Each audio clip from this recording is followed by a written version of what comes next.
وسط ایشیا کی آزاد جمہوری ریاست ازبکستان کا مشہور اور قدیم شہر بخارا۔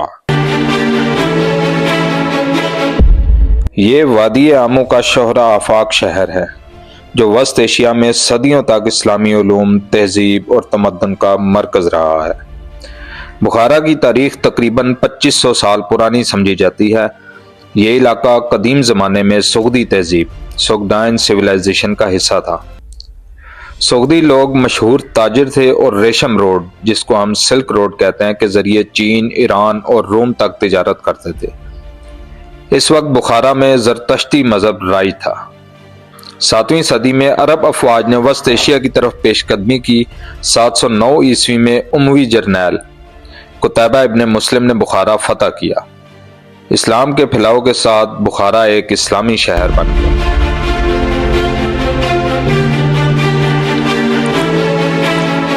10ویں صدی عیسوی میں اصل شہر فصیل سے محصور تھا اور اس کی ہر سمت 3 میل لمبی تھی اور اس میں 7 دروازے تھے۔ فصیل سے باہر بے شمار قصر، عالیشان عمارتیں، باغات اور قصبے تھے۔ شہر کے شمالی و مغربی جانب قلعہ تھا جسے شہر کے دفاع کے لیے تعمیر کیا گیا تھا۔ اس کے قریب ہی ایک مسجد بھی تھی جسے جامع مسجد کا درجہ حاصل تھا۔ شہر کے اندر جا بجا مسجدیں، بازار، چوک وغیرہ تھے۔ فصیل کے باہر ہر جانب آبادی اتنی پھیلی ہوئی تھی کہ پورا شہر کم و بیش 100 مربع میل میں پھیلا ہوا تھا۔ پھر 1219 میں تاتاریوں نے حملہ کر کے اس شہر کی اینٹ سے اینٹ بجا دی۔ ابن بطوطہ نے جب اس شہر کی سیاحت کی تھی تو اس کا خاصا حصہ کھنڈرات میں تبدیل ہو چکا تھا۔ تیمور لنگ نے سمرقند کو دارالحکومت بنایا تو بخارا کی قسمت بھی جاگ اٹھی اور اس کی رونقیں دوبارہ بحال ہو گئیں۔ گرد و پیش کی زمین بڑی زرخیز ہے اور یہاں گندم اور کپاس کے علاوہ دوسری فصلیں بھی کاشت کی جاتی ہیں اور ریشم کی تجارت کا بھی یہ شہر اہم مرکز ہے۔ داغستان چوک قلعہ آرک میں واقع ہے۔ اس کے اوپر سے اسماعیل سمانی کے مقبرے کا گنبد نظر آتا ہے۔ اس سے کچھ فاصلے پر عبداللہ خان اور امدادی خان کا مدرسہ ہے۔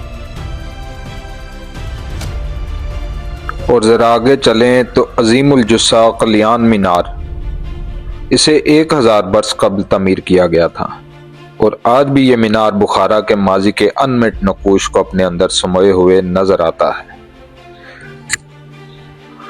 یہ شہر نہ صرف دنیا میں اپنا یکتا طرز تعمیر کے لیے مشہور ہے بلکہ نامور حکیم سائنسدان بولی ابن سینا، اس کے علاوہ نامور محدث امام اسماعیل بخاری، ان کا بھی وطن یہی شہر بخارا ہی تھا۔ وہ بلند پایا محدث تھے۔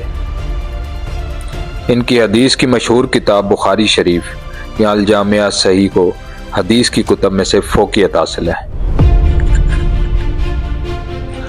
16ویں صدی سے 19ویں صدی تک ازبک خانیت کا دور رہا۔ یہ ایک نہایت طاقتور اسلامی ریاست بنی۔ مدارس، مساجد اور بازاروں کی تعمیر ہوئی جو آج بھی موجود ہیں۔ 1868 میں رشین امپائر نے بخارا کو اپنے زیر اثر کر لیا۔ بخارا ایک نیم خود مختار ریاست بن گیا۔ 1920 میں سوویت انقلاب کے بعد بخارا ختم ہو گیا۔ پھر 1920 سے 1991 تک بخارا سوویت یونین کا حصہ رہا۔ مذہبی سرگرمیاں محدود ہو گئیں، جدید انفراسٹرکچر اور تعلیم کا نظام آیا۔ 1991 میں ازبکستان آزاد ہوا۔ بخارا اب ازبکستان کا ایک اہم تاریخی شہر ہے۔ شہر کو یونیسکو نے عالمی ورثہ قرار دیا ہے۔ اس کے اہم تاریخی مقامات میں سے آرک آف بخارا، قدیم قلعہ، کلیان کمپلیکس اور سیمنائڈ حکمرانوں کے مقبرہ جات یہ دیکھنے کے قابل ہیں۔ یہ شہر آج بھی اسلامی تاریخ، فن تعمیر اور ثقافت کا زندہ نمونہ ہے۔